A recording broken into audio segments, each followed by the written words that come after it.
Bonjour, bonsoir, dans cette petite vidéo, voilà, j'ai quitté Paris pour une petite semaine, je suis de retour dans la civilisation, j'ai même le t-shirt, attention, de l'assaut du BDA de mon école, qui est vraiment extrêmement classe, j'adore le logo, voilà, j'en profite pour en parler, puisque j'en ai pas parlé en vidéo.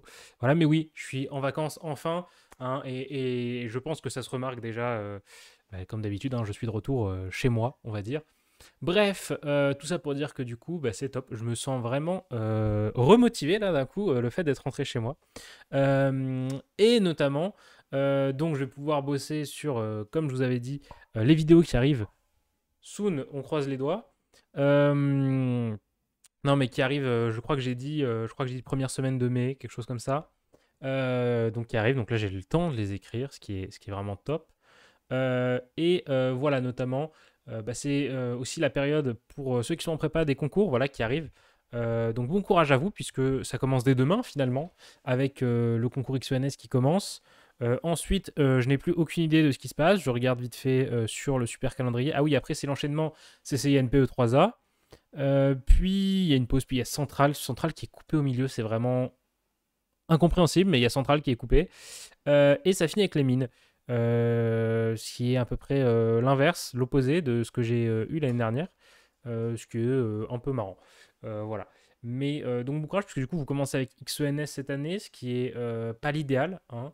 XENS, c'est bien de l'avoir en deuxième, troisième concours, tout simplement, puisque du coup, comme en théorie, bah, c'est le concours le plus dur, c'est bien d'avoir eu le temps, s'être un peu échauffé, on va dire, sur d'autres choses.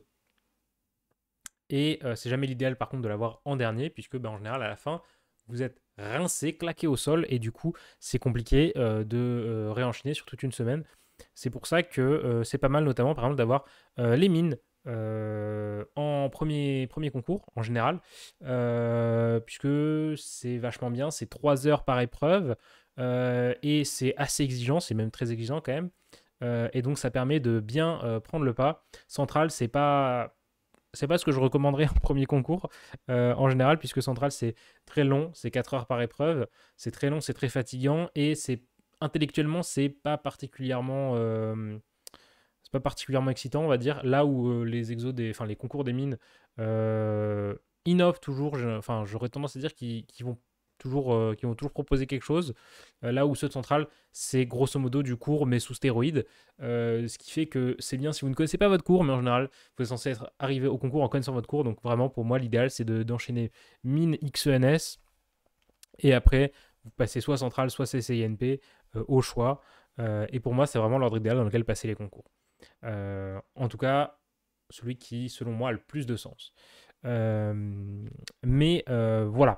Passer les concours, déjà, bah, finalement, le calendrier, on ne le décide pas trop, mais c'est aussi très fatigant. Donc, d'office, je préfère le dire à ceux d'entre vous qui passent les concours, reposez-vous. C'est vraiment super important. Non seulement il fallait se reposer avant, donc si vous passez pas XNS, profitez-en encore pour vous reposer.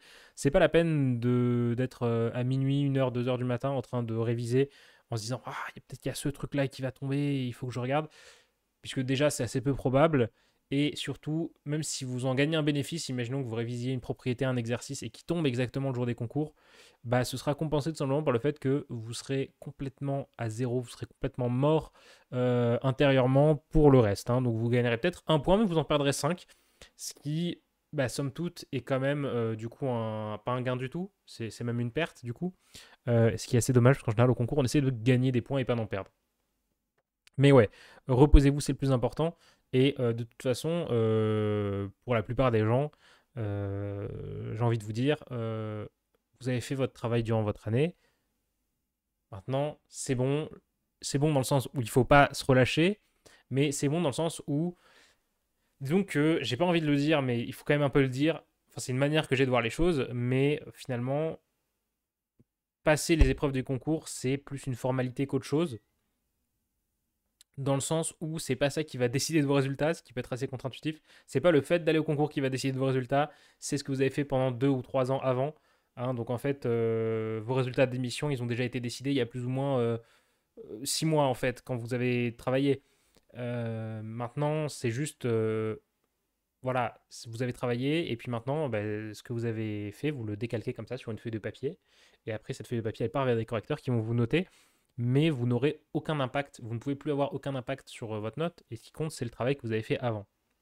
Ce qui peut être une perspective un peu terrifiante si on n'a pas du tout travaillé. Dans ce cas-là, je vous recommande la 5,5. Mais voilà. Et c'est pareil aux oraux finalement. Aux oraux, vous avez une période là après les écrits pour réviser, pour bûcher des sujets en boucle d'oraux. Et ça va être bien, ça va vous faire bien apprendre plein de choses. Ça va vous faire réfléchir. Il ne faut pas apprendre d'exercice type, il faut éviter. Parce que la proba que ça tombe est assez faible. Et si ça tombe et que vous recrachez juste le truc et que le correcteur sent que vous êtes comprenez pas vraiment ce que vous faites, il va vous poser des questions, vous allez trébucher et vous allez vous éclater. Donc pour la période des oraux, voilà, c'est un peu la même chose, c'est-à-dire que finalement, quand vous entrez dans votre salle d'examen devant votre examinateur, votre note elle est déjà plus ou moins décidée par le travail que vous avez fait pendant les 2 semaines qui ont précédé, les 2-3 semaines, je sais plus qui ont précédé. Et donc, je sais que ça peut être assez déroutant, mais finalement, le stress est assez superflu dans ces situations puisque quand vous stressez, c'est parce que vous pouvez potentiellement changer quelque chose, mais dans les faits, vous ne pouvez rien changer. C'est votre travail qui a déjà décidé de tout à l'avance. Encore une fois, je sais que ça peut être quelque chose de soit de terrifiant, soit d'assez qu'on ne veut pas, qu'on n'a pas envie de comprendre, qu'on refuse d'admettre, parce que dans une certaine mesure, c'est vrai que bon, je vais pas vous dire que même si vous avez été le meilleur élève en prépa, si vous avez été numéro 1 de classe à Ginette, il est vrai que si vous restez devant votre examinateur ou dans votre copie et que vous ne faites rien, vous n'aurez pas de bonne note. Mais dans l'absolu, ça n'arrive pas. Vous ne restez pas devant votre examinateur sans rien dire. Vous ne restez pas devant votre copie sans rien écrire. Hein. Vous avez au moins un début de quelque chose qui ressemble à une réflexion et qui vaut le coup d'être poursuivi jusqu'au bout. Et ça, quand vous commencez à faire ça, une fois que vous êtes parti dans un sujet, c'est bon.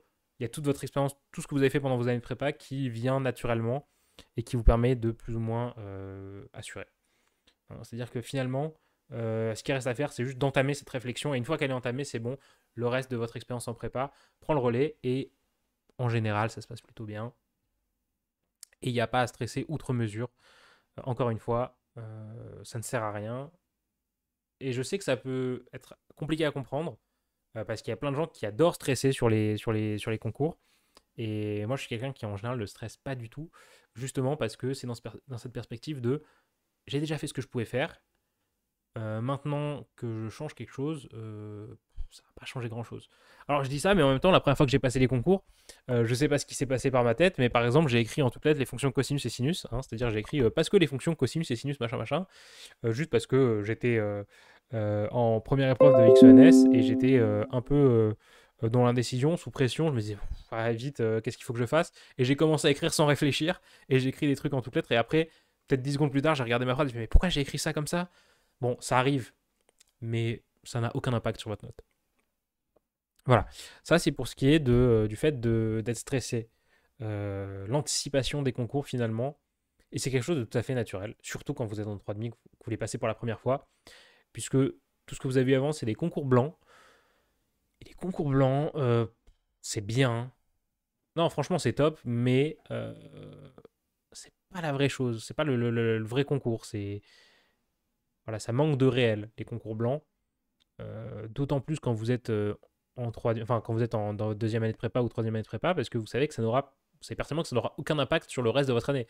Quand vous êtes en première année, en sup, vous dites peut-être, bon, il faut que je réussisse bien si je veux aller dans une classe étoilée, par exemple.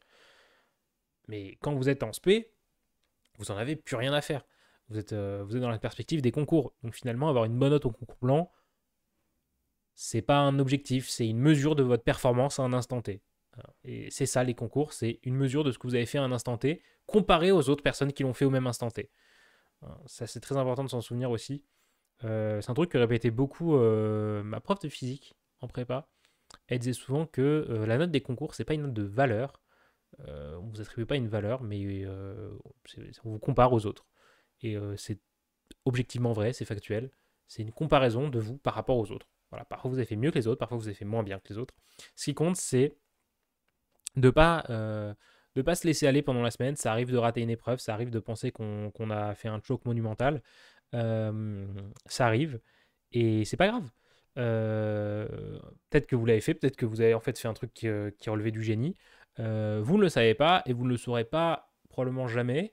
Donc autant juste continuer et aller à l'épreuve suivante, écrire son nom sur sa copie, son numéro de candidat, et composer. Et puis voilà, essayer juste de faire en sorte de perdre le moins de points possible ou d'en gagner le plus. Hein, c'est selon la perspective avec laquelle vous allez au concours. Et puis voilà, vous aurez tout le loisir de stresser pendant la période qui précède les résultats d'admissibilité, c'est-à-dire la période entre les écrits et les oraux, avant qu'on vous dise à quel concours vous êtes admissible. Vous aurez tout le loisir de stresser pendant cette période-là, et c'est vraiment une période top pour faire ça, vraiment, vous avez que ça à faire, ça, et réviser les oraux que vous ne savez pas si vous passez. Mais voilà. Est-ce que j'ai des conseils à vous donner de dernière minute, de travail de dernière minute? Pas spécialement. Comme je l'ai dit, le plus important, c'est de se reposer. Éventuellement, si vraiment vous êtes dans un état de détresse intense, relisez une dernière fois votre cours. Euh, Vérifiez que vous comprenez bien de quoi parle le cours, c'est le plus important, et comment votre cours est articulé, quels sont les liens entre les différents chapitres, comment sont connectés voilà, les différents chapitres, parce qu'il y a toujours des connexions à voir entre les chapitres, et elles sont toujours importantes. Hein. Il y a des trucs, des liens qui se font entre l'algèbre, l'analyse, entre quand vous êtes en physique, entre les équations de Maxwell et quand, la lumière, le chapitre sur la lumière. Oula, j'ai un trou de mémoire sur le nom de ce chapitre en particulier, mais c'est pas grave. Mais oui, il y a toujours des liens à faire entre le chapitre, hein, puisque vous n'êtes jamais à l'abri de tomber sur un sujet où vous allez faire des polynômes dont les coefficients sont en fait des fonctions développables en série entière au voisinage de 0. Hein, ça arrive. Et dans ce cas-là, il ne faut pas paniquer. Il faut se rappeler que voilà, c'est comme à l'entraînement finalement.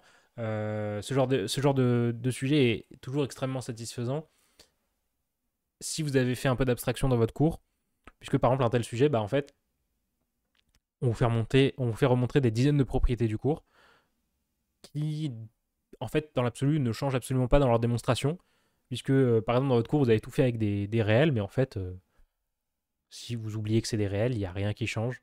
Hein, par exemple, vous allez utiliser les propriétés, je sais pas, sur d'additivité, distribution de la multiplication sur l'addition, ce genre de choses.